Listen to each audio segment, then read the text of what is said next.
Once again, good morning. Good morning.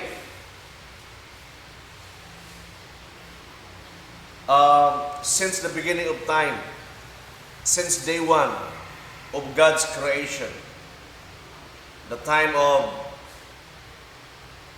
Adam and Eve, the time of Noah, the time of Abraham, the time of Moses, the time of the judges and the kings, all these events in the Bible are all pointing towards Jesus Christ. Bisan gali sa time when si Adam o si Eve, they committed sin against the Lord by eating the fruit of knowledge of good and evil. Unsay natabo sa ila, they found out themselves naked. And to show, pagpakita daan nga there was a foreshadow of someone greater and or greatest to come. Ipakita na daan nga there was already a sacrifice of an animal.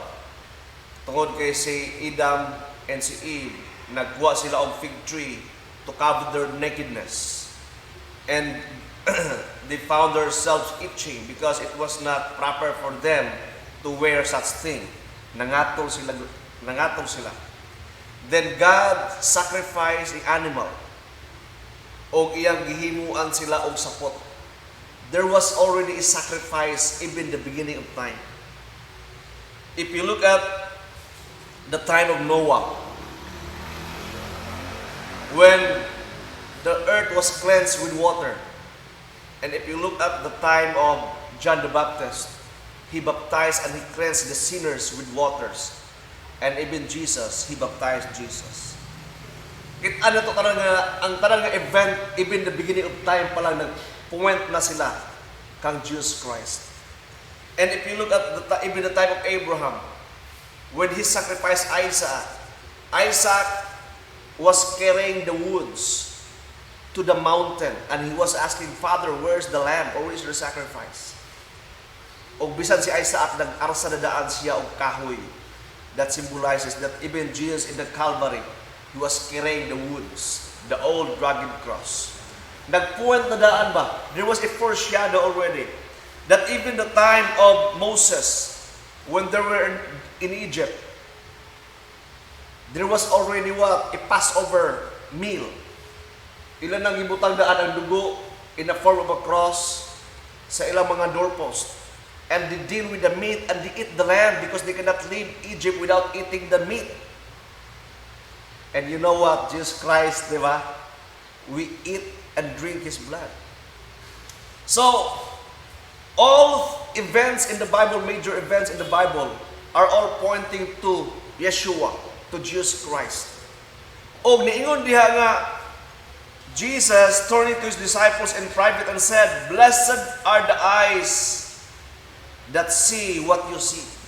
In siya kamo, you my disciples, you are so blessed because all the prophets and kings and great people in the past are longing to see this. And here comes you. Blessed are you, for your eyes have behold Him and you see Him.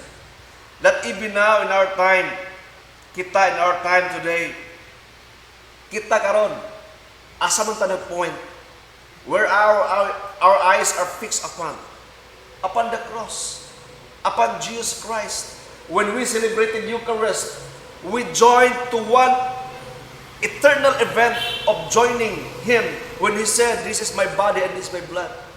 Nibalik ta ba? Bumitaw nga the reading of the gospel. It's not just kaning we are reading in our time. It's like it's Jesus Himself is speaking to us during that time. That's why atong gidala ato kagaling in that old event. Kung asa man siya, example, the Gospel of John in Capernaum, di ba? Or in the upper room, sa diyang gi-break ni Jesus ang bread and wine.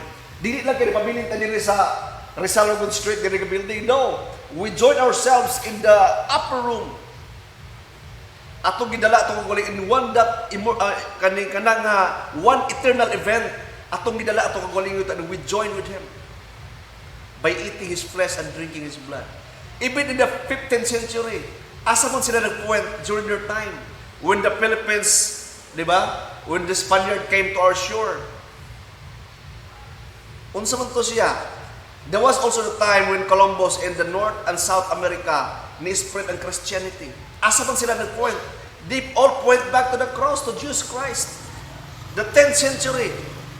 The early fathers. Kung tanawin mo ang tanang journey or tanang time travel, we all point back to the cross. And even the Old Testament times, they point forward to Jesus. Makita rin mo sa Jesus prays here that He is the center of the history.